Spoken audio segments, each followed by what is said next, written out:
It seems these days companies will do anything for a bit of exposure. But in that desperate search for attention, marketing strategies occasionally go beyond just being ignored and explode into fantastical spectacles of utter failure. Let's get down to business with 10 marketing strategies that failed spectacularly. Number 10. Bride Inspection.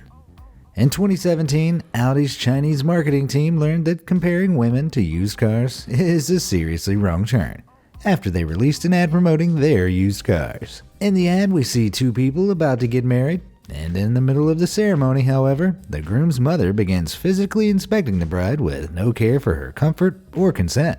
You know, like you might do to livestock or, in this case, a used car. In case that comparison wasn't clear enough, as the scene concludes, the caption, "An important decision must be made carefully," appears on the screen. Obviously, comparing women to property, used property at that, has a slightly troubled past, and unsurprisingly, this upset a few viewers. People around the world, especially in China, called for a full boycott of the brand, and social media sites blew up with detailed criticism of the ad. The company tried to duck controversy by having a spokesperson claim it was developed by a joint venture partner, but people weren't satisfied by this, and the outrage burned on for weeks. Number 9. Pizza problems. Participating in a popular hashtag can be a clever way for a brand to gain some attention on social media. Sometimes, though, brands fail to check other uses of the hashtag to see whether their brand fits the narrative.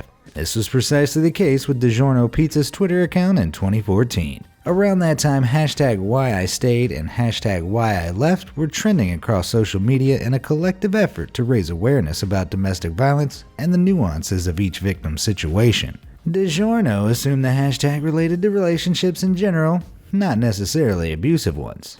Driven by this misunderstanding, they tweeted, hashtag Why I Stayed, you had pizza. Funnily enough, people didn't take too kindly to their deeply personal discussions being hijacked by a brand to advertise pizza. The tweet was deleted almost instantly after backlash poured in. DiGiorno apologized and insisted they didn't know the hashtag's context beforehand. They even sent out personalized apologies to anyone who tweeted at them for some time. But no apology could cover that pepperoni-shaped scar left on the brand's public image. Number 8. Renault's PEAR-MOBILE. For some reason, the people working at Renault in 1977 decided the perfect shape for their car was that of a pear. They really doubled down on this utterly bizarre idea in their ad campaign. Translated into English, the ad boasted, "The Renault 14 is like a pear. At the front, a minimum of space for the transverse engine. At the back, maximum space for comfort." While these are fairly good selling points, basing a vehicle around a common, non-exotic fruit doesn't tend to get people overly excited. More than that, though, is the fact that la poire, French for pear, is also French slang meaning gullible. Obviously, this isn't the label most potential buyers seek out when buying a car. Whatever reason you want to point to, though, Renault's pear rotted in the lukewarm air, as public interest never rose while it was around. Now it's only remembered as a cornerstone example of what not to do when advertising a car. Number 7. Laundry problems. While the aforementioned DiGiorno scandal was likely a matter of good intentions and a lack of research, this commercial for the Chinese detergent Kyobi is something else entirely. To advertise their product, they show a black man in paint-stained clothes joining a Chinese woman doing laundry. As it gets closer, she grabs him and throws him into the washing machine. After some time, a Chinese man pokes his head out of the machine's door and joins his newly satisfied partner. It all rounds off with the claim that change begins with a Kyobi pod. Well, Kyobi, I'm not sure race is the kind of change most people are looking for in their laundry products. Of course, an advert associating black skin with dirtiness rightfully received widespread international anger, with some of the most vocal responses coming from the United States. As voices arose, though, many pointed out that the precedent for ads like this were pioneered by U.S. advertisers throughout the 20th century. That being said, racial issues aren't unique to China or the USA. So you'd think that virtually anyone could have foreseen that this laundry ad was heading the way of a washing machine full of bricks. Number 6. Don't drink me. Dasani, Coca-Cola's brand of bottled water, is a commonplace, billion product in the United States. In the UK, however, Dasani is a rare sight in stores thanks to a disastrous promotional campaign. Back in 2003, they launched a massive UK campaign hoping to dominate the bottled water industry across the pond. Their marketing needed to be clever though. After all, UK customers expected their bottled water to be naturally sourced, and Dasani was being bottled at a tap water plant in Kent. To get the public on board, they told them Dasani had spunk. While spunk describes a quirky and energetic attitude in the States, it means something else in the United Kingdom. All I'll say is this, it comes from men's nether regions, and for most people, it's the last thing you'd want in your bottled water. Besides the PR nightmare that caused, the reality of what actually was in Dasani water would become a much bigger issue. When people discovered that Dasani was essentially tap water, Coca-Cola doubled down on the idea that their additional filtration measures made it taste better. Unfortunately, it transpired the use of ozone in the additional measures reacted with compounds in the regular water and inadvertently added illegally high amounts of bromate. And unfortunately for Dasani, bromate has been linked to cancer growth. Regular tap water contained none of the substance at all. Coke recalled 500,000 bottles and advised those who had purchased Dasani not to drink it. Juggling these rather vicious messes and receiving no positive reception for their overpriced product, Dasani had no choice but to pull out of the UK in March of 2004. Water disaster. Number 5. An unfortunate prophecy. This cringeworthy case from the mid-2010s wasn't an instant failure, but when it did fail, it failed hard, thanks to a very unfortunate coincidence. Early in 2013, Nike unveiled a campaign with Oscar Pistorius, who at the time was a widely loved double amputee Olympian runner. One of the images that came out of it included a sequence of him starting a race, decorated with the caption, "I am the bullet in the chamber." It referenced his speed and power as an athlete. The ad aged worse than sun-dried milk though, as Oscar was arrested for gunning down his girlfriend not long after the ad debuted. Nike shelved the campaign almost immediately, but it stayed up on Oscar's official site for a while longer, keeping the controversy alive despite Nike's efforts. When asked for comment, Nike officials repeatedly declined to discuss their previous endorsement of Pistorius, along with their sponsorship deal. They did, however, confirm their separation from him after further details of the case emerged. Though Nike would like the world to forget about the ordeal, thanks to Pistorius' actions, the campaign would be remembered as one of the most tragically disastrous in history. Number 4. An unexpected destination.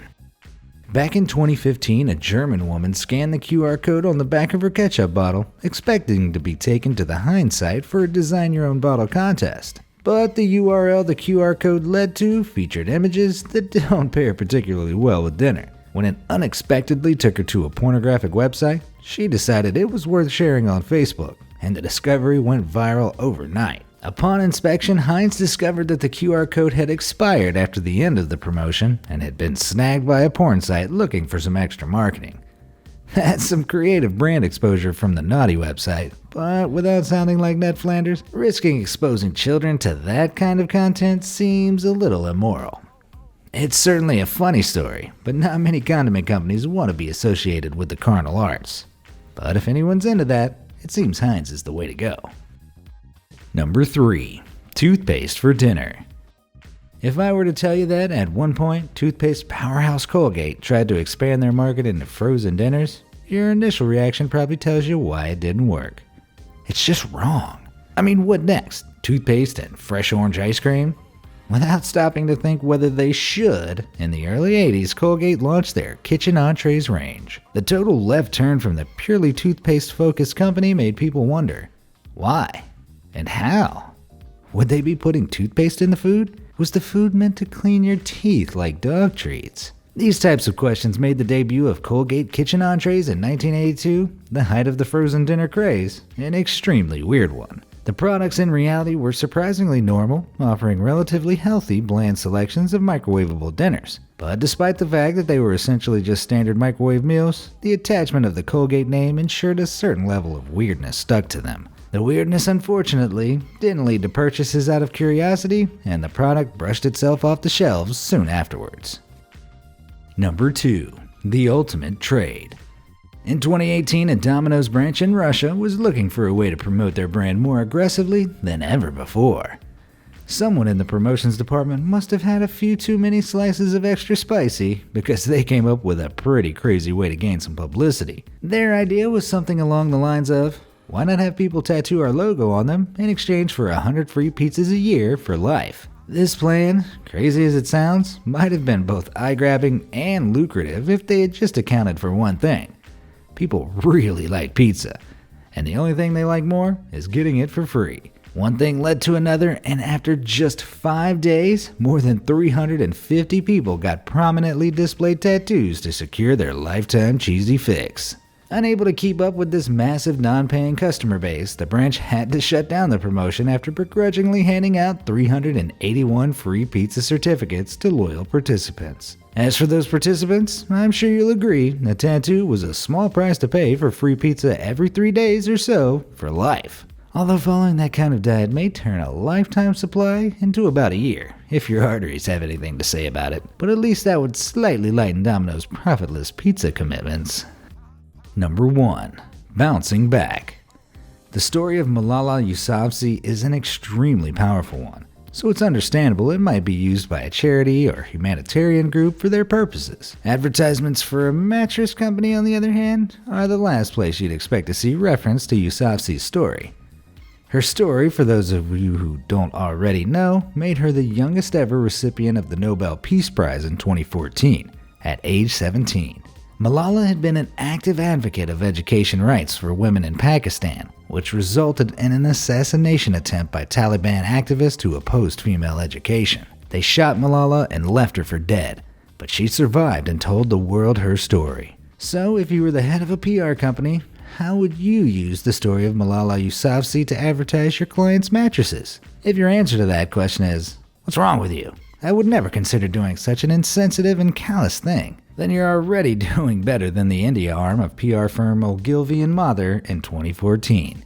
In the poster they designed, Malala is shown being shot, falling down onto a curl-on mattress, and bouncing off it to accept a humanitarian prize. Everything's tied off with the caption, "Bounce Back." After understandable backlash, the PR company apologized, claiming they would investigate how their standards were compromised in this case. The attempt to make it appear like a momentary oversight, rather than a decision that was greenlit by several members of the company's leadership, didn't fool anyone. Consumers and publications around the world made it clear that, unsurprisingly, using a child's attempted murder to sell mattresses isn't something you can bounce back from easily. Which one of these spectacular failures got you shaking your head? Did you think any of them were secretly wins instead? Let me know in the comment section below. Thanks for watching.